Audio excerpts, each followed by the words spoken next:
Welcome to Bottoms, the only podcast that I've seen so far that actually likes some of the NBA City jerseys. I am your host, Braden Pittman. This week we are going to talk about the Bucks' incredible start, the most exciting games of the week, and get excited about some of this year's rookie talent, plus much more, so stay tuned.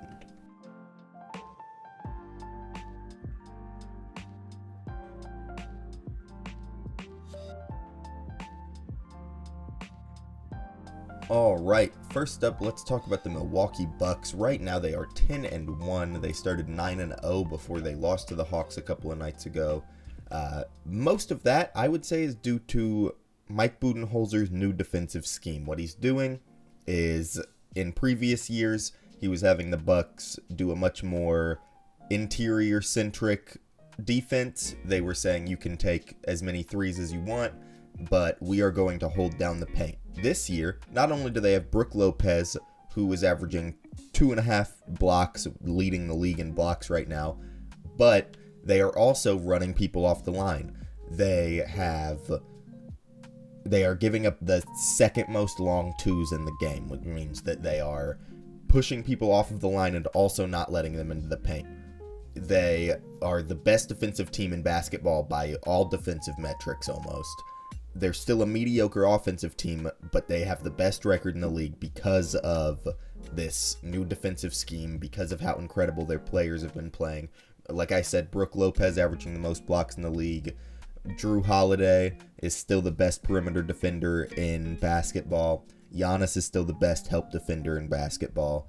Jrue Holiday, by the way, is averaging his most points as a Buck, almost 20 points per game. As a whole, the team's defense has just been absolutely incredible. And their offense has just been mediocre, like I said before. Chris Middleton is still not back from an injury that he suffered. A wrist injury, I believe. So he's a plus defender, and he is their best offensive weapon at times, which I'll talk about that more in a moment. But I wanted to talk about this Bucks versus Timberwolves game because it was really, really exciting. First, I want to start off by just praising Giannis for a second, which is something that I feel like we don't do enough. We just get used to these ridiculous numbers that he puts up and the ridiculous things that he does. The Bucks won against the Timberwolves. Giannis had his 30th career triple-double. And in this game, something I thought was really interesting, he shot a lot of free throws, but was not hitting them. He was not getting a lot of shots to fall. And he still was by far the best player on the court on both sides. He only hit half of his free throws, but even with that, you can't really get very upset at him because Minnesota was trying to go on these runs to get the game back in their favor, and every time that they were on defense, Giannis went to the free throw line, so they couldn't get these like big momentum shifting runs because it was moving so slow. He'll charge at Rudy Gobert and Cat and other shot blockers every single time because, I mean, first of all, it doesn't matter who's under the rim because he's going to dunk on them, get a layup on them, or get them to foul them. The shot's probably going in either way.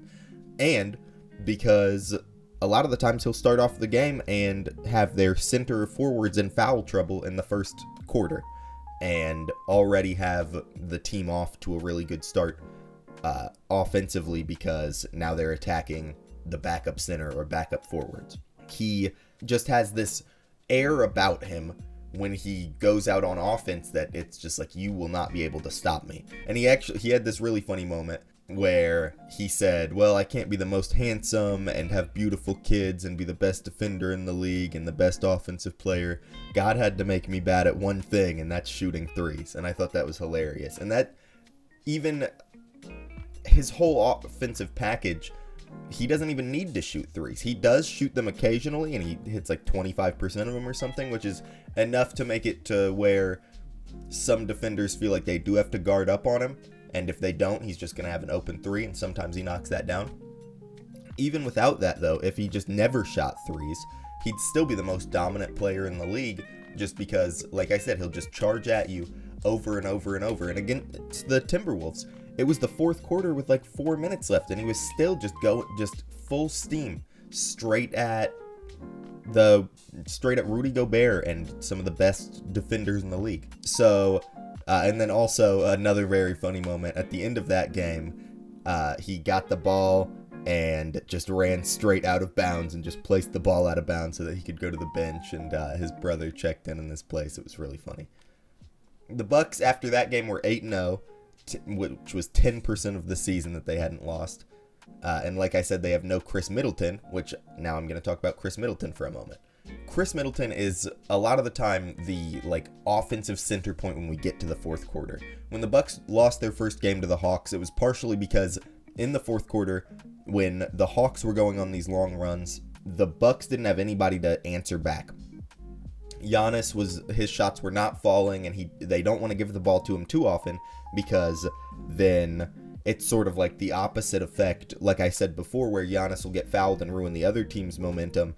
It can also mess up your team's momentum if they just foul him and then he only hits one of the free throws, and that happens a couple times. It's very much like hack-a-Shaq type of, where they can slow down the offense by fouling him, and since he's not making the free throws, when you're behind, it doesn't work as well. And so that's where Chris Middleton comes in, is that he has potentially the most stressful job in basketball. He just has to put on the offensive backpack come the fourth quarter and be that dude that creates his own shots and will go and duel head to head with some of the best offensive players. So in that game, it would be Trae Young and him just firing back and forth, trying to see who's going to outscore the other one. And that way, also, Giannis can sort of put the team on his back defensively, being one of the best defenders in the league, and so that he can look for those little off, because he will have offensive bursts in the fourth quarter. Obviously, he's Giannis Antetokounmpo, two-time MVP, one of the best players in the league. So he will obviously at some point get the ball on a fast break and dunk it, or hit an open three, or be able to drive in and score. So you're giving him more energy to do those short superstar things when you have a dude that can just make his own shot and just consistently be the dude that's taking the shots in the fourth quarter. That's what Chris Middleton adds to the team more than almost anything. I feel like if they just checked him in the fourth quarter, obviously you want him to be scoring in every quarter, but I feel like there would be a similar effect if they just were all right, fourth quarter, put Chris out there. He's basically just their offensive hitman in a lot of ways, where they're just he just sometimes will get his number called late in the game and go out there and deliver. I'm so excited to have him come back. There's going to be some incredible moments, like there is every season with Chris Middleton, where he just dominates in the fourth. I want to talk about the Hawks actually for a second, considering that they just beat the best team in basketball. They're 8-4 right now. They've won 4 of their last 5 with wins over the Bucks, Pelicans, and 76ers. All 3 really good, potentially playoff or contending teams. Their new uniforms that they debuted last night, the Peachtree uniforms, the peach color isn't too much. It looks great on the court. The court looks really good. I tweeted about it. It was actually really good uniforms. At the beginning of the season, and I guess the off season too, they lost Herter and Gallinari and probably some other white guys as well. I was sort of fearing, and I feel like a lot of people were, that they might have gotten adjusted too far, because what their struggle has been the last couple seasons is they have a lot of shooting, but not very much defense, especially perimeter defense, because they do have Clint Capella and John Collins in the paint to put some good interior defense sometimes. But I feared that they might have gotten rid of a little bit too much of their shooting, and their three-point numbers have dipped significantly. But the added perimeter defense and adding DeJounte Murray, who is playing like an all-star and has probably last year as well, but all-star level player, you love having that offensively. You love having a dude that can facilitate when Trae Young's off the floor. You love having a dude that is a A-plus perimeter defender, truly a great perimeter defender. And he just adds a lot, DeJounte Murray does. So Trae Young is averaging 27.5 and 9 assists. DeJounte Murray is averaging 22.6 boards, 8 assists, and 2 steals. He's doing everything. John Collins is averaging 13 and 8. Capella's averaging 10 and 12. Together, this whole team, they just gel really well together. And look really solid on the court. I really like how the Hawks have been playing so far. They play really exciting basketball too, and that's something that I've been looking at mostly this season more than any other, especially with this podcast. I'm trying to focus on the best, most fun basketball, because that's what I like to watch at the end of the day. And that just about is going to seal it up for this first half. I do want to talk just for a second about Jacque Vaughn getting hired as the Brooklyn head coach. Last week, I said it was Ime Udoka because that was what all the initial reports were coming out as. Ime Udoka is going to stay with the Celtics for the time being. Jacque Vaughn is promoted to the Brooklyn head coach. He's been coaching professionally since 2010. He was a head coach for the Magic from 2012 to 2014 before he was let go halfway through the 2014-15 season. And he was a lead assistant for the Nets, or has been a lead assistant for the Nets since 2016. He stepped up as an interim head coach recently and when Kenny Atkinson was fired a couple seasons ago. So he's been a part of the organization for a while. It seems as if he has the players' respect, and that is going to be very important heading forward. And I'm looking forward to it. I think that he has shown in bursts that he can be a very solid coach and that he can add a lot to a team.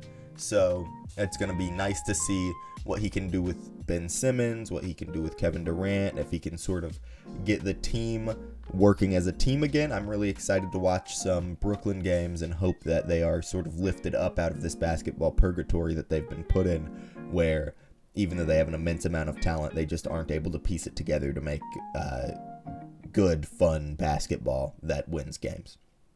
So it's going to be really fun to watch. Jacque Vaughn, everything that I've seen is he's a stand-up guy and that he is a good coach. And so I'm really excited to see what he has to do. So that is going to be it for me for now, and we're going to go to a quick break.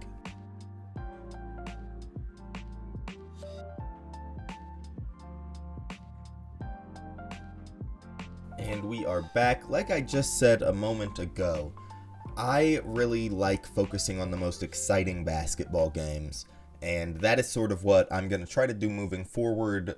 And so we're going to go straight into this week's most exciting games. First off, I want to start with Portland versus Miami. Portland ended up winning 110-107 by a Josh Hart game winner.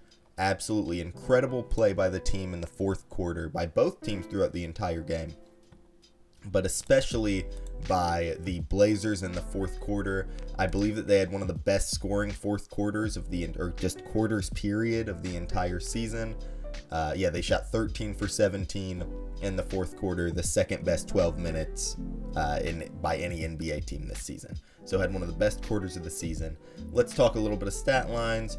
Josh Hart, who hit the game winner, he had 12 points on the night. Jeremy Grant had some really big minutes. He went 5 for 8 from 3 and ended with 23. Anthony Simons, who has just been having a breakout year, absolutely incredible play by him all season so far. He had 25. He shot 9 for 20 overall. Damian Lillard didn't shoot the greatest, but he still ended up with 19, had 6 assists. He was still playing his heart out, and just looked absolutely incredible out there, per usual. Justice Winslow added 12 off the bench. So overall, a good team effort. Shaedon Sharpe, actually, who we will talk about in a minute when we talk about rookies, he had 5 as well, shot 2 for 2. So perfect game from him in only like 12 minutes. He played pretty damn solid. And then Miami Heat, Jimmy Butler had 16, Bam Adebayo had 16, Max Strus had 16. Those were their leading scorers. Kyle Lowry had 15, which it's good to see that he's playing pretty good now after a pretty rough start to the season, which we are still in the beginning, but the first couple games he was looking pretty rough. I really like Kyle Lowry, and I'm glad he's doing okay. Gabe Vincent had 15 off the bench. Caleb Martin had 10. He shot 0 for 5. He had a pretty bad shooting night, which sucks for him. Overall, the Heat were just missing a lot of three-pointers, which was really letting the Blazers go on that run in the fourth quarter. Absolutely incredible play by the Blazers here. And it's just something interesting that I saw was that Duncan Robinson, when he hit his first 3 of the night, that was his 400th in the FTX arena. Mario Chalmers holds the record with 418. So Duncan Robinson soon, in the next few games, is going to break the Heat record for most three-pointers at home, which I think is interesting. Next up, let's talk about what I think was the best game of the week, which is the Celtics beating the Grizzlies 109-106. First off, Joe Mazzulla has been coaching excellent basketball. That is great news. I think that this young Celtics team deserves to make some good playoff runs like they did last year. They have some of the best players in the league, and I love that they were able to call up a head coach that can really make this team still realize their full potential. That's great news. Jason Tatum had 39 points, really put the backpack on, especially in the fourth quarter. He was absolutely incredible the entire game, and he hit 2 free throws at the end of the game, sort of to cap it off. He had 11 in the final quarter. He played absolutely incredibly. Al Horford had 15, which is always surprising to me when I see Al Horford having great games, which maybe it shouldn't be, but he's like 38 or something. That's not true, but he's super old, and I love seeing that he's still playing really well. Jaylen Brown had 21. Marcus Smart had 15. He played great too. Marcus Smart, one of the best defenders in the league, obviously won a defensive player of the year last year, so me saying that he is a great defender is not news to anybody. He had a really solid game, locked up Ja Morant a couple times. Then the bench didn't really do anything special. Malcolm Brogdon had 8 points. Nobody else scored over 5. So it really was, Jason Tatum having 40 points was what was really carrying this team a lot of the night. You look at a much more balanced attack by the Memphis Grizzlies. Ja had 30, Desmond Bane had 19, Brandon Clark had 10. He had to step up at center because Steven Adams, I believe, had right ankle soreness, so he was out. Dylan Brooks had 13, and then John Konchar off the bench added another 12. So just a much more balanced effort by the Grizzlies, and that almost was able to pull him out for it, just barely wasn't. Ja Morant had a really good three-point shooting night. He shot 5 for 12, which is more than he usually is shooting threes. Dylan Brooks is one of my favorite defenders in the league. He's very, I don't want to say Draymond Green-esque, just because he's obviously not on that level, but he's just so stout, and it's almost like the same thing with James Harden, where it's like he's bodying people up and stuff. Yeah, Al Horford's 36, by the way, 15 years in the NBA, which is ridiculous. But yeah, bodying people up and stuff, I love seeing Dylan Brooks play. And yeah, just a super exciting game. There were blows being traded all night. Super exciting to watch. Ja Morant passed Vince Carter for 12th on the all-time Memphis Grizzlies three-point shooting list. And yeah, really exciting game. Anytime that these two teams are on, either of them, I'm probably watching, and it was really fun to watch these two teams against each other, two super young teams that are probably still going to make a good playoff push. And finally, the last super exciting game of the week, let's talk about the double overtime game where the Milwaukee Bucks, without Giannis or Drew Holiday, pulled out a win against the Oklahoma City Thunder, mostly on the backs of Javon Carter, who had 36 points in 44 minutes. He played absolutely incredible. Then we can also talk about Brook Lopez having 24 points. He had 13 rebounds and 5 blocks. Had an incredible game by him. He was the defensive anchor for most of the night. Marion Beauchamp had all of his points in the second half. He went 7 for 11. He was 5 for 7 from 3 after the break. All 19 of his points after halftime. He played great. Let's talk about OKC. Shai Gilgeous-Alexander is one of the most exciting young players in the league. That's just unequivocally true at this point. He is an all-star, potentially all-NBA level player. He's on a pretty bad OKC team, but he's what makes them watchable and super exciting to watch at that.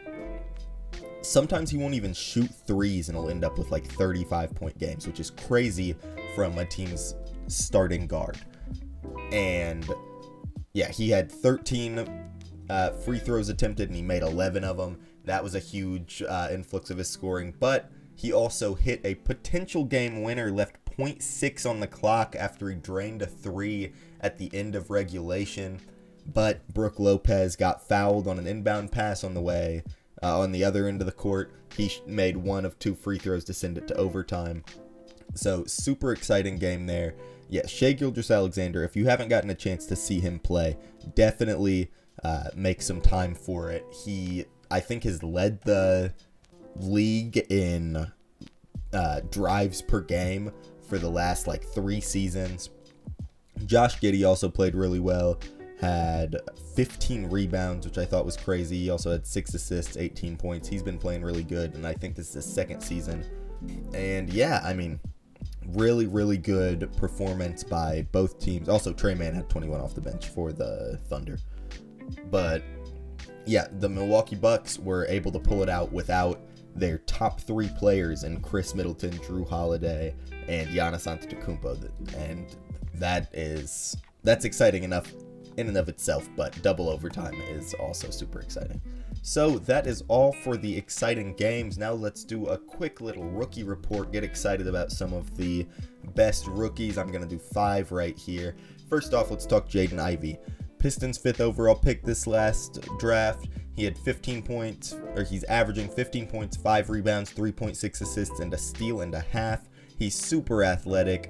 He looks like he just understands the NBA offense pretty well. He's able to facilitate at a pretty high level for a rookie when he wants to and needs to.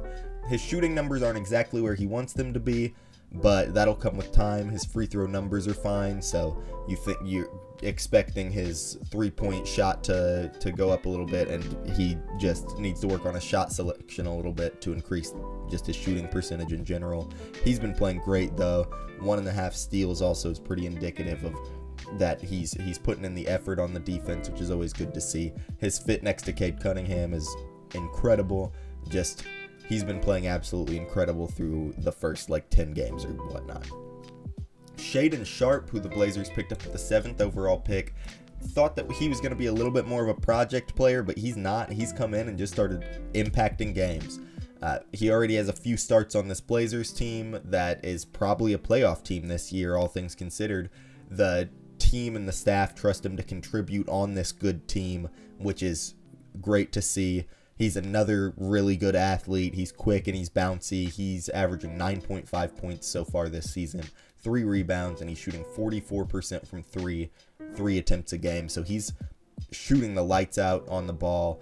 He just looks so good out there. It seems like he fits well next to Dame and Nurkic and Grant when he's getting minutes with them.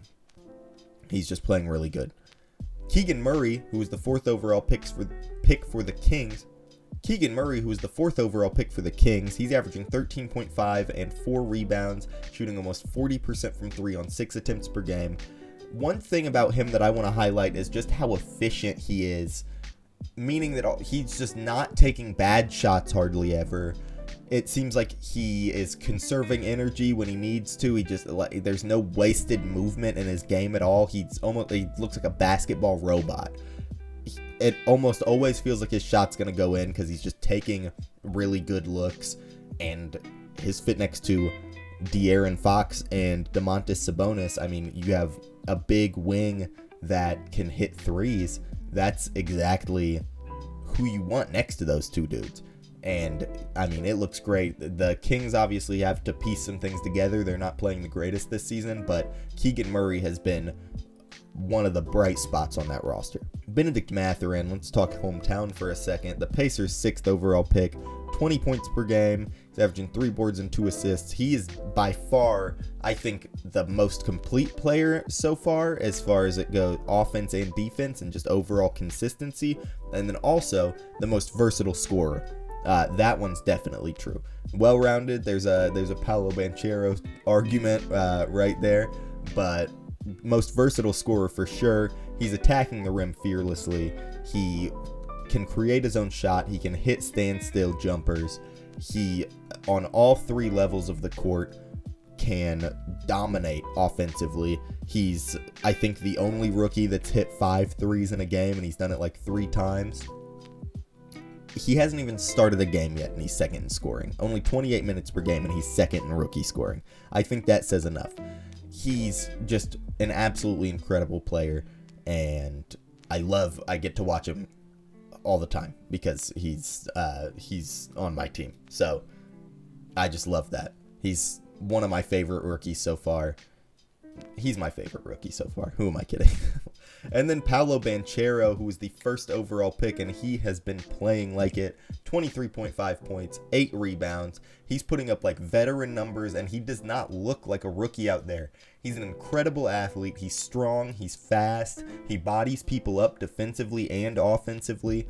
He'll shoot it from anywhere. He plays solid team defense.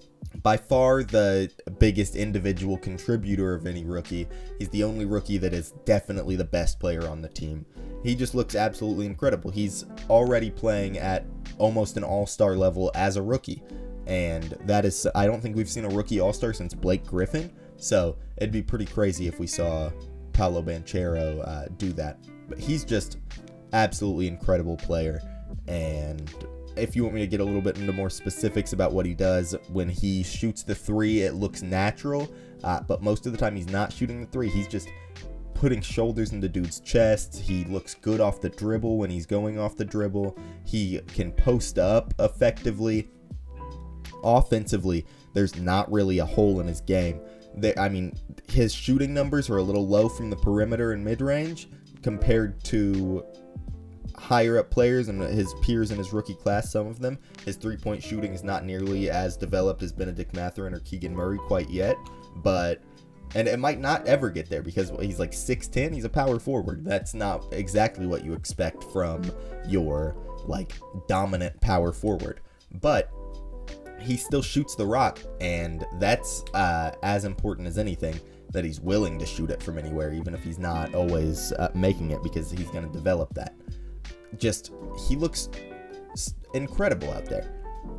And yeah, again, on defense, he can hold his own in a one-on-one. He looks pretty smart when he's coming off of like doing help defense and things like that. So he looks pretty solid defensively, but just overall, the complete culmination of all of it, he is by far the best rookie so far, and it's not even close. I think that is all for us today. Thank you so much for listening. If you enjoyed, please hit the follow button or rate us 5 stars. If you want occasional updates, please follow us on social medias. There should be a link to those in our podcast descriptions, or you can just add me on Instagram and Twitter at Braden M. Pittman. That is BradenMPittman. Thank you again for listening, and stay safe.